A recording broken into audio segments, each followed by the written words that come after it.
Feedback बनाएको कोमा चाहिँ feedback होइन कि खाएपछि फिडब्याक आउँछ। पहिला टेस्ट गर अनि मात्र चाहिँ फिडब्याक आउँछ।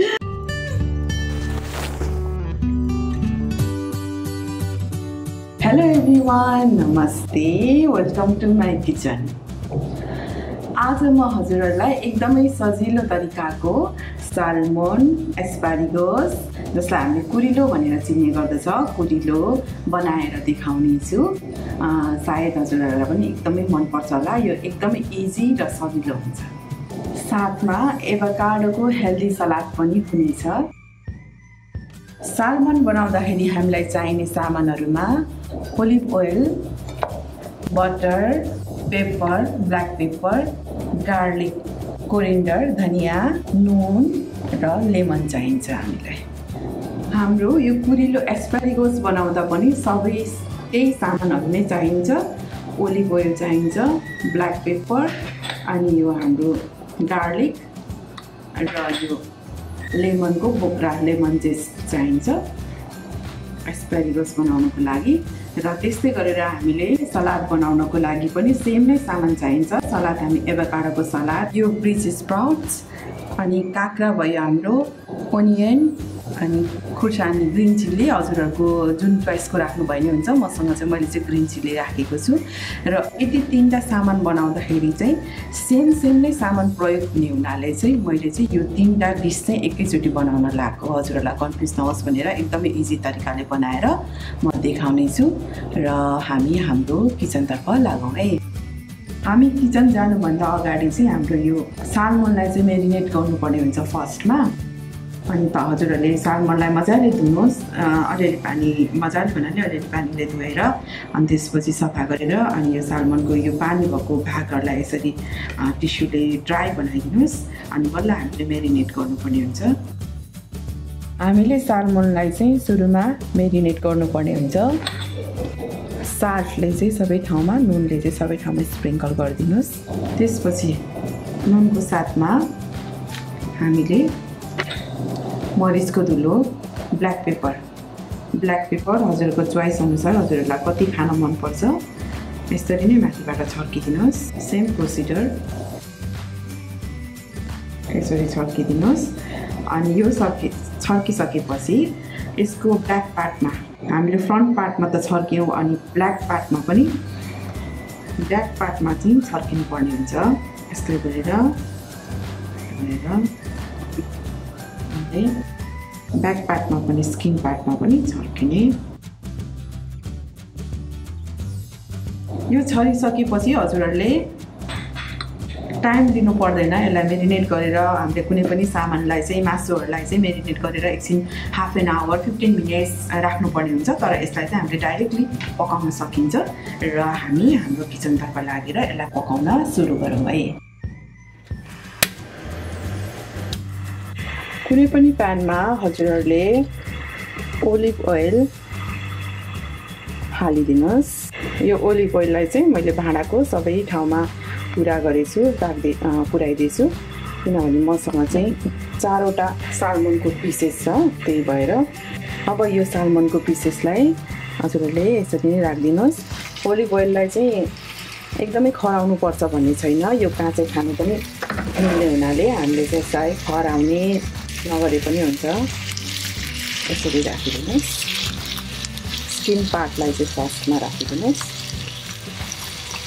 हाम्रो यो साल्मन माछा चाहिँ अब फ्लिप गरिदिनु है त ब्याक साइडमा। यो चाहिँ यस्तो भयो। साल्मन माछा चाहिँ काँचै खान पनि सकिन्छ र अरू माछा जस्तै यसलाई एकदमै पकाएर पाक्नुपर्छ भन्ने छैन। साल्मन चाहिँ यसरी नै फ्लिप गरिदिउँ। हाम्रो स्किन चाहिँ मजाले, हजुरलाई कतिको डढेको स्किनहरू मनपर्छ होइन, खास अनहेल्दी हो डढेको चिजहरू खाने भनेको। तर हजुरलाई कहिलेकाहीँ खाना चाहिँ सबैमा डिपेन्ड हुन्छ। यसरी नै फ्लिप गरिदिउँ एकछिनको लागि। अब हाम्रो यो माछा पनि साल्मन फिस पनि रेडी भइसकेको छ। यतिको हजुरले कतिको खानुहुन्छ र यतिको भइसकेपछि निकाल्नु भयो हुन्छ। हेर्नुहोस् त हाम्रो साल्मन फिस कति राम्रो देखिएको छ। एकदमै मिठो पनि हुन्छ यो साल्मन फिस। अब म कुरिलो बनाएर देखाउने छु एस्पारिगस। यो बनाउँदाखेरि मैले अघि नै हजुरहरूलाई भनिसकेको थिएँ कि हामीले सेम सामानहरू चाहिन्छ भनेर। मैले चाहिँ यो सालमन फिसको तेल चाहिँ यो फालेको छैन, यसमा नै मैले यो एस्पारिगस बनाउने छु है त। अब यो चाहिँ हाम्रो हिट अलरेडी नै भएको छ, त्यस कारण यो राख्दिउँ है सालमनको तेलमा। हामीले यो माथि एस्पारिगस माथि चाहिँ चप गरेको गार्लिक राख्नेछौँ।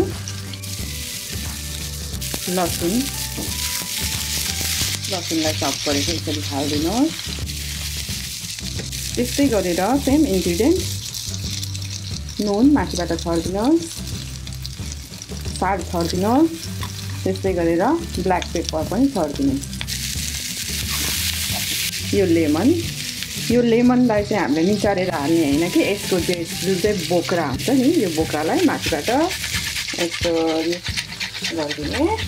लेमनको जेस्टले चाहिँ यो हेल्दी पनि हो र एक प्रकारको फ्लेभरिङ हजुरहरूको जुन एस्पारिगसमा हुनुपर्ने एउटा एक प्रकारको फ्लेभरिङ लिएर आउँछ यो जेस्टले चाहिँ। यो कम्बिनेसन एकदमै राम्रो हुन्छ, लेमन जेस्ट, गार्लिकको चपिङ गार्लिक र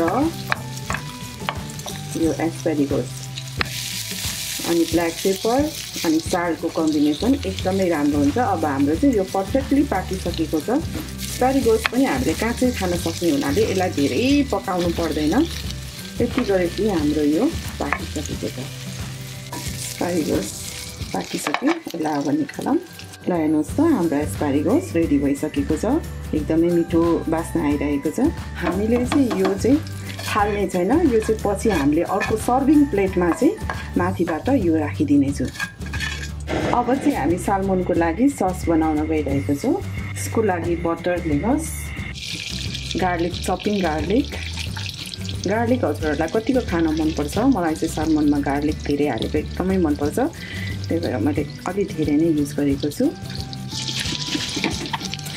लेमनको झोल निचारेर हजुरहरूलाई कतिको अमिलो खान मनपर्छ लेमनको झोल। यो लेमन बटर गार्लिकले चाहिँ हजुरहरूको यो सालमनको कम्बिनेसन यस्तो टेस्टी बनाउँछ कि हजुरहरूले पहिला ट्राई गर्नुभएको छैन भने प्लिज ट्राई गर्नुहोस्। यो घरमा बनाएर यसरी खानुहोस्, यसको कम्बिनेसन चाहिँ अति नै मिठो हुन्छ। यो चाहिँ अब हाम्रो रेडी भइसकेको छ। यो धेरै राख्यो भने अब यो डढ्ने हुन्छ होइन, बटर भएको भएर। तेल छैन, यहाँ बटर मात्रै छ, त्यही भएर अब यो रेडी भइसकेको छ। अब म हजुरहरूलाई देखाउने छु सर्भिङ गर्ने बेलामा कसरी गर्ने भनेर। अब म हजुरहरूलाई सलाद बनाएर देखाउँदैछु। यो सलाद बनाउँदाखेरि पनि हाम्रो सेम सामान नै चाहिन्छ। यो ब्ल्याक पेपर, यो नुन, साल्ट, त्यसपछि लेमन अनि ओलिभ ओइल छ। र हजुरहरूलाई चाहिँ मैले चाहिँ एभोकाडो लिएको छु र त्यस्तै गरेर काँक्रा मसिनो गरेर काटेर राखेको छु, काँक्रा। त्यसपछि प्याज, यो पिस स्कच यो पनि लिएको छु र खुर्सानी मैले चाहिँ ग्रिन चिल्ली लिएको छु। हजुरहरूलाई कति खान मन लाग्छ, कस्तो प्रकारको खानुहुन्छ हजुरहरूको आफ्नो इच्छाअनुसार खान सक्नुहुन्छ।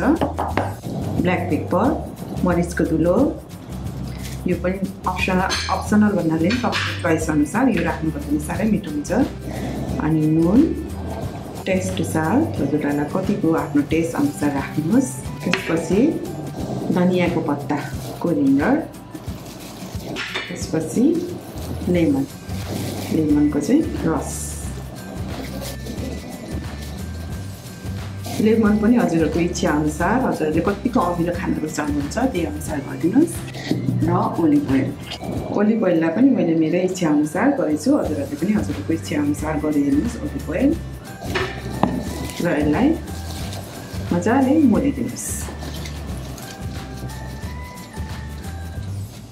यसमा चाहिँ हजुरहरूलाई एउटा कुरा भन्नु मन पर्यो, चाट मसला हाल्नु मन परेछ भने पनि चाट मसला हाल्न सक्नुहुन्छ। तर चाट मसला मेरो बच्चाहरूलाई चाहिँ अलिक मन नपर्ने हुनाले चाहिँ चाट मसला मैले हालेको छैन र हजुरहरूलाई मनपर्छ भने यसमा चाट मसला एड गर्नु भए पनि मिठै हुन्छ। हाम्रो हेल्दी सलाद पनि रेडी भइसकेको छ। हाम्रो सबै सामान रेडी भइसकेको छ, पाकिसकेको छ। सालमन भयो, एस्पारिगस र हाम्रो सलाद रेडी भइसकेको छ। अब म सर्भिङ गरेर हजुरलाई देखाउनेछु। हाम्रो यो सालमन रहेको छ र यो सालमनमा चाहिँ मैले अहिले सस बनाएको चाहिँ यो बटर अनि गार्लिक लेमन रहेको छ। अनि हजुरहरूले पनि यो बनाएर राखेर यसरी यसलाई सर्भ गर्नुपर्छ। अगाडि चाहिँ माथिबाट यसरी गर्ने।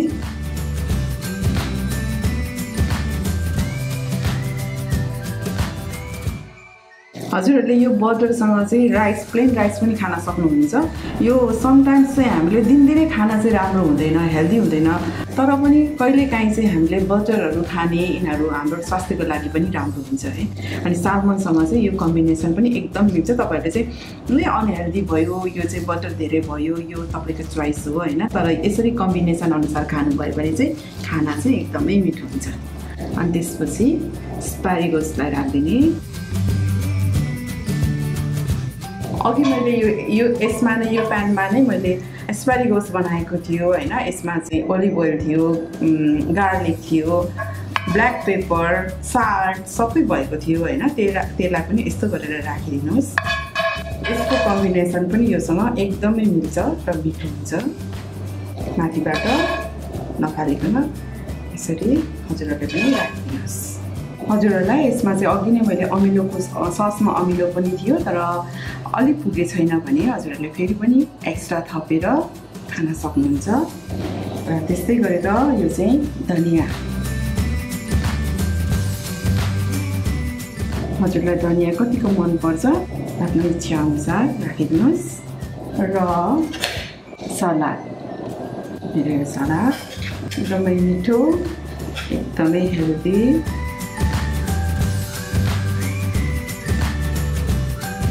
यसरी हाम्रो डिनर सेट रेडी भइसकेको छ। हजुरहरूले पनि तपाईँको पाहुनाहरूलाई चाहिँ यसरी नै खुलाउन सक्नुहुन्छ र आफ्नो परिवार पनि बसेर कहिलेकाहीँ डिनर यसरी खान सक्नुहुन्छ।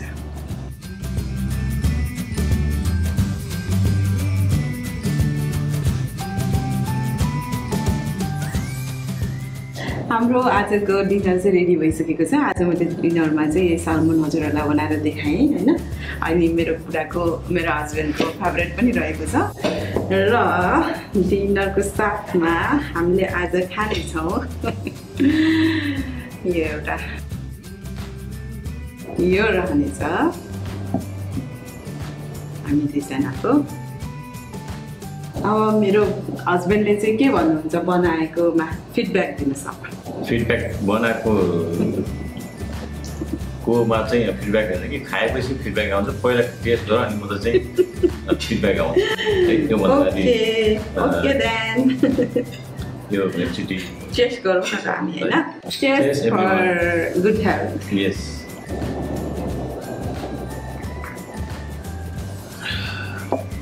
वान सर्ट गर्नुपर्ने हो तर पनि होइन। ठिक छ।